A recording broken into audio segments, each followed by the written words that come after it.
Legacy Precious Metals is the company that I trust to give you good and patient counsel for investing in your retirement. The Biden administration has caused a financial crisis, and they have no clue how to fix it. Oil prices have skyrocketed, and when oil prices go up, not only do your expenses go up, but the cost of transportation and shipping spikes, leading the prices of goods to rise. And we are already seeing record inflation. That's the last thing that we need. Our economy is in trouble, and you need to take steps to protect yourself. If all your money is tied up in stocks, bonds, and traditional markets, you may be vulnerable. So gold is one of the very best ways to protect your retirement. No matter what happens, you own your own gold. It's real, it's physical, and it's always been valuable since the dawn of time.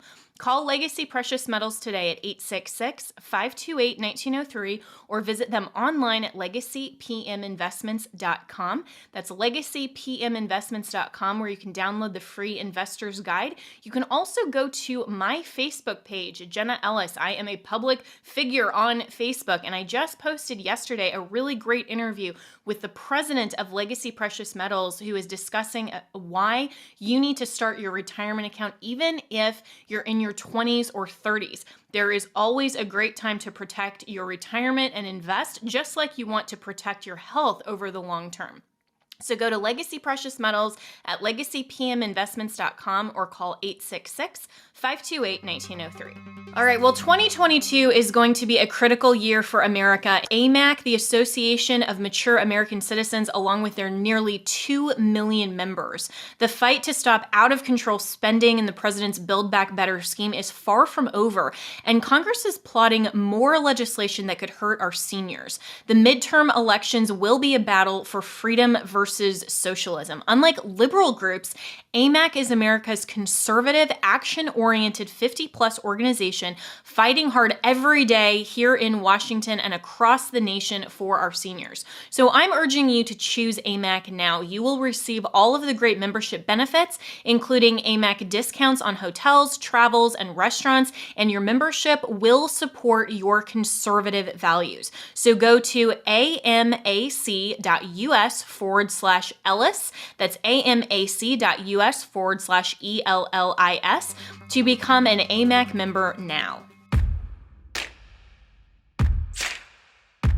As a constitutional law attorney, former senior legal advisor, and personal counsel to President Donald J. Trump, Jenna Ellis believes in the rule of law and the importance of integrity in our elections. And she's ready to tackle the big cultural and legal issues facing America. This is the Jenna Ellis Show. Here is your host, Jenna Ellis. Hello, friends. Welcome back to the Jenna Ellis Show. This is Micah Bock. I'm guest hosting for Jenna Ellis today, and we've got a wonderful guest with us today. Ben Braddock is a political commentator and writer whose work in politics, health, and culture has been featured in I Am 1776, American Greatness, and Tucker Carlson Originals. And today we're going to be covering a very important breaking news topic, which is the Brazilian election process, their election of president, and the controversy surrounding that election, both on the election integrity front, the policy angles, and ways that the United States has been involved in the Brazilian election process that may or may not have influenced the results in the way that they've come out over the past few days. So Ben, thanks so much for joining us. Could you tell us just a little bit about yourself, the work that you've done, and give our audience some background on who you are? Yeah, thanks for having me on. I've been commenting on political matters and doing writing and all this for a few years now. Throughout the pandemic, a lot of people used my COVID early treatment protocol with a lot of success. I've yet to hear of anyone who was hospitalized or even passed away from COVID after doing this early treatment protocol. So that's kind of where a lot of my profile came from. It turns out that when you have a good cure during a pretty serious pandemic like this, that drives a lot of interest. So Brazil is one of those countries that is very special to me. I've spent quite a bit of time there over the last few years, and actually going back to the period when it was ruled by the Workers' Party of the guy who just got in or just won the election, Lula da Silva.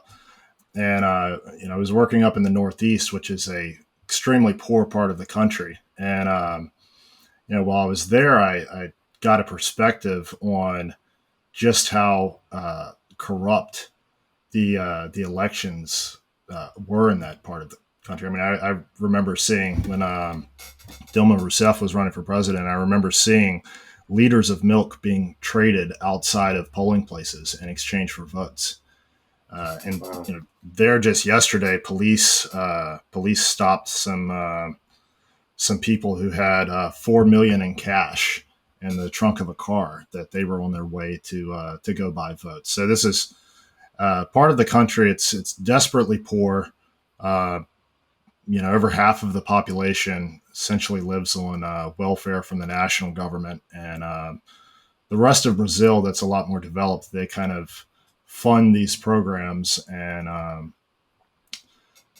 so you have this kind of imbalance within the country, and so there's a Interesting. political machine up there that is deeply entrenched, deeply corrupt, and you see very bizarre things like Yeah. highway overpasses that are just standing out kind of in the middle of nowhere, like there's no roads connecting on either side, and it would be these infrastructure projects that the Workers' Party would start to provide some jobs and to like show some sign of development, and then they would stop them as soon as the elections were over. Absolutely. Well, let's start there. Let's start with kind of the history of Brazilian elections. As you mentioned, there have been instances of voter manipulation and voter fraud before. How far back do those go? And do those trend lines play a role in this current election that we're seeing today? And that specific region that you mentioned, that poverty-stricken region of Brazil, I noticed that you were tweeting about how a specific region in Brazil had a very large majority of voters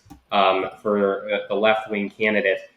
Is that the same region, and is there correlation there? It's the only region that voted for the left. Bolsonaro won all parts of Brazil except for this one region where the voters themselves are not liberal. I mean, these are people who are very culturally conservative, deeply Catholic and evangelical and all that sort of thing. But because the poverty there is so bad, the entrenched political machine is able to trade things like milk and a little bit of cash or whatever for votes, because people are so poor there that that seems like a good deal. I mean, they have a word for it in Portuguese, picanha e cerveja, which is meat and beer, and where some of these precinct captains would show up in poor neighborhoods, literally with just like groceries, and be distributing it if people could prove that they had voted and punched the numbers into the machines that they were told to punch. So this is the only region that Lula won in.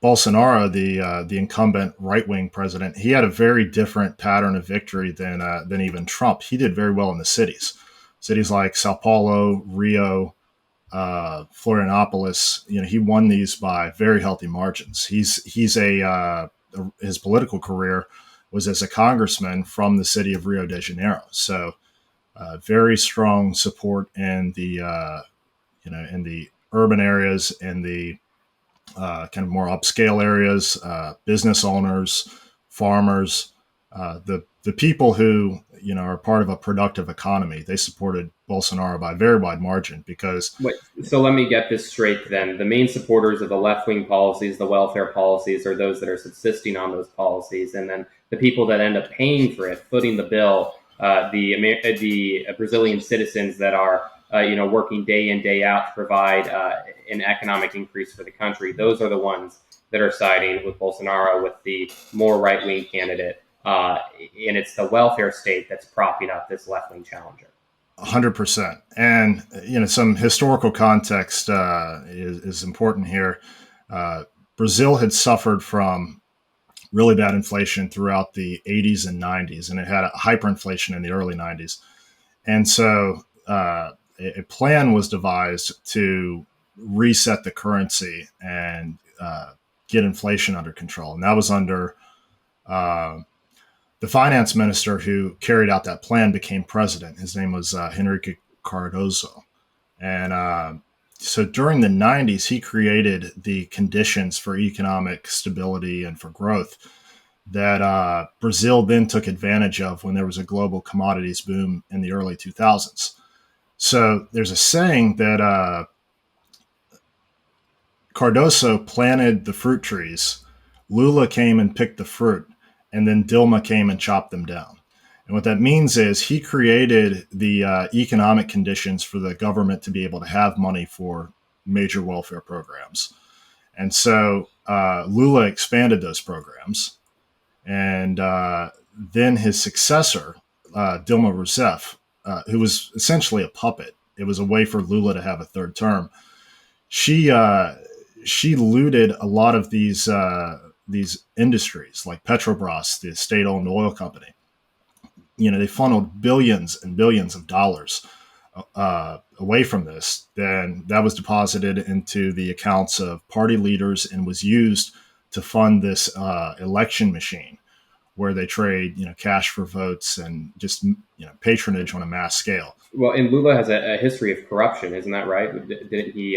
Wasn't he charged? Yeah, he actually went to jail for corruption, and then the Supreme Court vacated the conviction against him. And it's, the Supreme Court is very much it's a deep state situation in Brazil. Bolsonaro has not been able to get a lot of his initiatives through. It's been very hard for him to govern because, on every hand he was stymied by these courts. And so, this is the same, these are the same institutions that basically ruled that Bolsonaro couldn't run ads on the radio. They even banned cars for like people to do like Bolsonaro advertising on their personal vehicles. 140,000 of his advertisements that were supposed to be distributed to polling places and stuff, they weren't actually distributed. And so they basically ruled that his campaign was illegal. And when it was discovered that, when police discovered the cash that was being used to buy votes, the Superior Electoral Court came in and stopped the enforcement of the law that said that you couldn't trade cash for votes.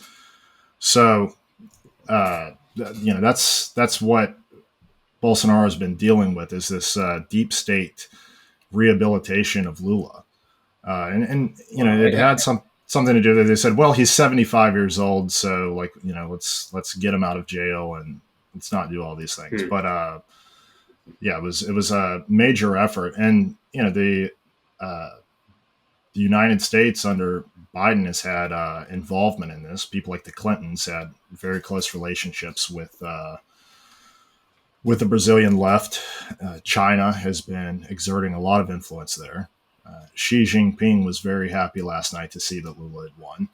So was Nicolas Maduro, the next door dictator in Venezuela. Yeah. So, well, I think it's interesting to look at how the United States has been involved in this region and in the Brazilian election process. But I was reading through a number of articles looking at how U.S. media has covered this entire process and what they've said about the claims of election integrity issues and election fraud occurring. And every article I saw talked about the security of the electronic voting mechanisms that exist in Brazil. No one's talking about what you're talking about, which is before individuals even go to vote, they have been compromised and undermined through bribes and through even commodities being given to them in order for them to vote a certain way. Why is no one talking about that? And why is the U.S. media covering this in such a disingenuous way?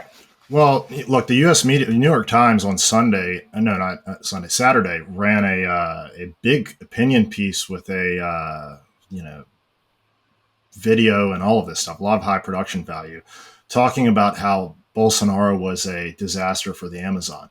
In reality, deforestation in the Amazon was worse under Lula and under his successor Rousseff for each of those years, and it's come down significantly since Rousseff was impeached, because the Workers' Party was so incredibly corrupt, and there was so much really kind of a war on the police, right? Defund the police was a thing in Brazil before it was here. That enforcement wasn't occurring at the levels that it would have needed to in order to stop the deforestation and the illegal mining and this sort of thing. So even their big play to attack Bolsonaro and the environment is completely false. The environment was doing much worse under the left than it has been under Bolsonaro. So that's been one thing, but they've been setting a narrative, which is that Bolsonaro was certain to lose. And, you had polls miss the first round by up to 15 points, understating Bolsonaro's support. They were laying the narrative that Bolsonaro was going to lose by 20 points, right? And it ended up being much slimmer in the first round, just a couple points difference. And, Lula was expected to clear the 50% in the first round. And the fact that it went to a runoff was itself treated as a dramatic political development. But, a big part of this is that the Biden administration has been actively pushing for regime change in Brazil. And, Biden would not take Bolsonaro's phone calls. At the time when Russia and Ukraine, when that was first becoming a crisis, Bolsonaro tried to get in contact with Biden, and no one at the State Department would even answer. Like, he couldn't even talk to the Secretary of State. And we're talking the largest neighbor that we have in our hemisphere. And Brazil is one of the largest food exporters in the world. So when you have a situation where supply chain disruption and sanctions and all of these factors are leading to the breadbasket of Europe, Ukraine, and then plus all of the agricultural exports from Russia drying up, we're facing a famine in Africa. And as it is, we're dealing with soaring food prices all over the world. You would think that would be the time when you would want to pick up the call of the guy who runs the country who exports more food than just about anyone on earth. And the fact that they wouldn't even coordinate on that showed that there was just they were hell bent on getting Bolsonaro out of there. Biden had announced prior to the election that he was going to send Jake Sullivan, one of the old, carryovers from the Obama administration on foreign policy. He was going to send him to Brazil to manage the transition from Bolsonaro to Lula. And I found that it was incredibly interesting the way that U.S. officials have talked about the parallels between the United States and Brazil. In fact, it was the former U.S. ambassador to Brazil who said that the United States and Brazil are, quote, kind of like mirrors that reflect each other. Whatever happens in the U.S. happens in Brazil. Whatever happens in Brazil happens in the U.S. Yeah. And then you talked about Jake Sullivan visiting. He wasn't the only one. Biden's CIA director, William Burns, traveled to Brazil to meet with election officials. And military leaders. In their words, quote, exactly, to, quote, preempt any moves by Bolsonaro to undermine Brazil's democracy. So, back in 2021, just months after Biden took office, well before the election, they're going into Brazil in order to set up an apparatus and a system and a hierarchy for a transition of power. And they believe that Bolsonaro is going to lose well before there was any reason to do that. Yeah. Well, because there's been a concerted effort actually by a left-wing group called the Grupo del Pueblo, which had a meeting in Mexico during the near the tail end of the Trump administration, and they set out a plan to spread progressivism all across Latin America, every country. And so, if you look at some of the other recent elections across South America, you had Peru, a leftist, won with 50.1% of the vote. Colombia, a leftist, won with 50.4%. Venezuela, 50.6%. And now Brazil, 50.9%. It's just, it's like they'll buy just as many votes as they need to win and not a fraction more. But then you start looking at some of the returns. And, when a normal election returns come in, there tends to be kind of a wobble up and down, right? You have you expect the right-wing candidate to gain at various points on the night as his areas come in. You expect the left-wing candidate to gain as their areas come in. And what you see with these elections is it's almost perfectly smooth lines where the right-wing candidate takes strong early leads. And then there's just a gradual eating away of that lead until about 2/3 of the vote in is usually when the leftist candidates pass up the right-wing candidates. And I saw that line last night for Brazil, and it was a perfectly smooth line. And if you understand that the geographical effects and time it takes for counting votes, this and that, it's like, no, Brazil should be all over the place. You go to past elections, and that's how it was for returns. But in the era with Dilma Rousseff, they switched to fully machine voting, with no paper trail and none of this, which they've said, this is why we're able to get our results so quickly.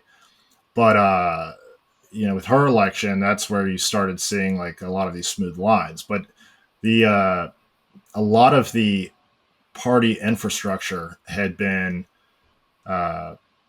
so on guard. So the way Bolsonaro was able to get through was because so many of his political opponents were, under investigation or had been arrested, because there had been a strong effort by some prosecutors to clean up the corruption in the country.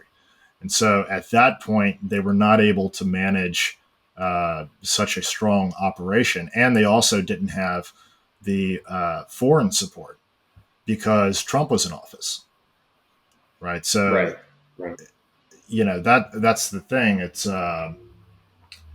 since the Trump administration and since the Biden administration has come in, you've seen these waves of leftist wins across South America with very strong coordination, with the American left.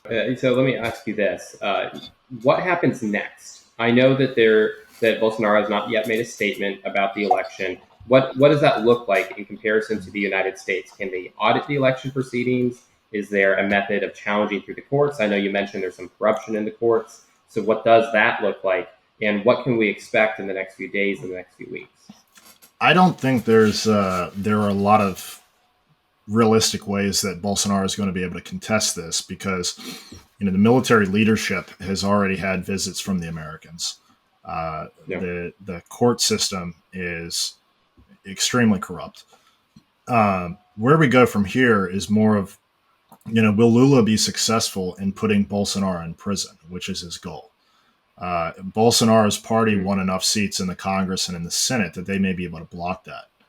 So, it's going to be tough, but I think contesting the election, I just don't see a viable path for that to happen. It would take a miracle, truly. But what happens next, I think, is much more concerning when you consider the situation on the ground. There were videos last night of narco traffickers celebrating in the favelas, firing guns into the air. There were prisons. You could someone was in an apartment building overlooking a prison, and you could hear the noise as people were cheering the prisoners inside this prison. And there was other videos from inside the prisons that showed, they had the TVs in there. They were having watch parties, and they were celebrating Lula winning. There were murders of Bolsonaro supporters in the streets, people being shot, people being beaten to death. There was a truck attack in Santa Catarina where someone drove a pickup truck through a crowd of Bolsonaro supporters. Of course, none of this is being put out on our mainstream media. It's all, peace and love. Same treatment as the riots in 2020. But that's already broken out. And why that's happening is because, the criminals are celebrating a return of the Workers' Party, because under the Workers' Party, they had free reign in the streets. It was law-abiding citizens who were being prosecuted for defending themselves, and not the people who were, out robbing, killing, doing all these things. So, and the Workers' Party has a very close relationship with a lot of the criminal organizations. I mean, that's really like their Antifa shock brigades, but with some added elements to that. So, look, when I was my last trip before Bolsonaro took power in Brazil, I had a 1911 put to my head. My cell phone was being robbed. It was in a nice neighborhood, quiet street, all of that. But that was the situation. It felt like you were kind of under siege. Anytime you stepped out of somewhere that didn't have its own private security, you really didn't know if you would be making it back. It was it was that sort of situation. And Brazil got a lot better once Bolsonaro took power. He made it to where it was much easier for people to obtain guns to have privately and to use in self-defense. He told the police, don't stand for this, go out and stop the crime. And, so there was a respite from all of that. But the criminals are celebrating now because it's open season once again on the Brazilian people. And that's what I'm most concerned about is, remember too, Bolsonaro was stabbed in the last election. It was an attempted assassination, and he's had health problems all throughout his administration. He's wound up in the hospital several times because his intestines are still, scarred and messed up from being stabbed. Well, I think it's always interesting to look at where do the criminal elements in a country pledge their support? What political party do they align themselves with? In the United States, you have Antifa, you have the riots in 2020, the Summer of Love, as you mentioned previously, millions and millions of dollars in damages, hundreds of people harmed, shot, killed, injured in those protests. And predominantly, the support for those came from left-wing politicians, from left-wing agitators, and you look at who's protecting them and who they're pledging their support to. And then, here in Brazil, we have essentially the same thing happening, where the Workers' Party gives free rein to these essentially insurgents within their own country. And you have criminals in prison, as you said, thankful and grateful for the election of someone who was just previously in prison with them, and will likely create a regime where they're empowered and they're enabled. And it's terrible to hear. It's really sad to hear, and it's even worse to hear that the government's become so corrupted that there's not a recourse through any legal means to address these issues in the election. Yeah, I think the big question moving forward is going to be, will Congress be able to put a damper on this, or is Lula aligned? Lula together with the deep state in Brazil, will they be able to rule unchecked? That's the big question. That's the big test, because it's actually a similar phenomenon to our election in 2020, where Republicans made big gains in the House. And, Republican candidates all over the board were doing really well. And it was specifically Trump who went down. That's really what we've seen, again, in Brazil, where most of the large governorships have gone to Brazil, to Bolsonaro allies. His party has, very strong contingent in the House there. They have a very strong contingent in the Senate.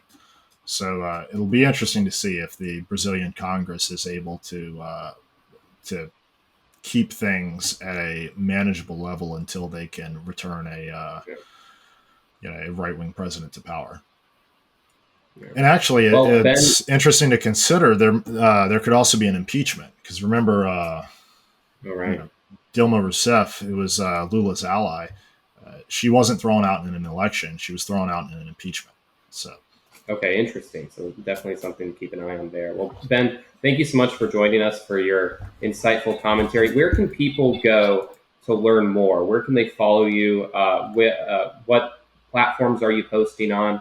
Let us know where we can go to remain informed about these issues as the days go by. Yeah, at Graduated Ben on Twitter is where I'm most active. So okay.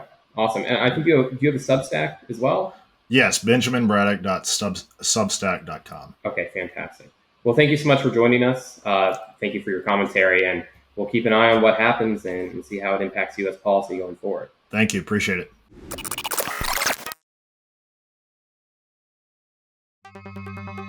Legacy Precious Metals is the company that I trust to give you good and patient counsel for investing in your retirement. The Biden administration has caused a financial crisis, and they have no clue how to fix it. Oil prices have skyrocketed, and when oil prices go up, not only do your expenses go up, but the cost of transportation and shipping spikes, leading the prices of goods to rise. And we are already seeing record inflation. That's the last thing that we need.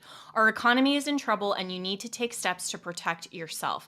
If all your money is tied up in stocks, bonds, and traditional markets, you may be vulnerable. So gold is one of the very best ways to protect your retirement. No matter what happens, you own your own gold. It's real, it's physical, and it's always been valuable since the dawn of time. Call Legacy Precious Metals today at 866-528-1903 or visit them online at legacypminvestments.com. That's legacypminvestments.com, where you can download the free investor's guide. You can also go to my Facebook page, Jenna Ellis. I am a public figure on Facebook, and I just posted yesterday a really great interview with the president of Legacy Precious Metals, who is discussing why you need to start your retirement account even if you're in your 20s or 30s. There is always a great time to protect your retirement and invest, just like you want to protect your health over the long term.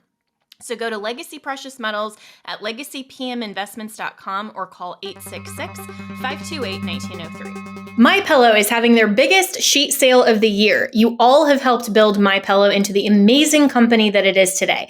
Now, Mike Lindell, the inventor and CEO, wants to give back exclusively to you, his listeners. The Percale bed sheet set is available in a variety of colors and sizes, and they are all on sale. So, for example, the queen size is regularly priced at $89.98, but is now only $39.98 with our listener promo code Jenna, Jenna. So order now, because when they're gone, they're gone. The Percale bed sheets are breathable and have a cool and crisp feel. These come with a 10-year warranty and a 60-day money-back guarantee, so don't miss out on this incredible offer. There's a limited supply, so be sure to order now. You can call 1-800-564-8475 and use the promo code Jenna, or go to mypillow.com/Jenna. You can click on the radio listeners square and use the promo code Jenna. That's Jenna. Thank you so much to all of Mike Lindell's listeners and listeners of this podcast for making sure to support MyPillow and using our exclusive listener promo code Jenna. That's Jenna.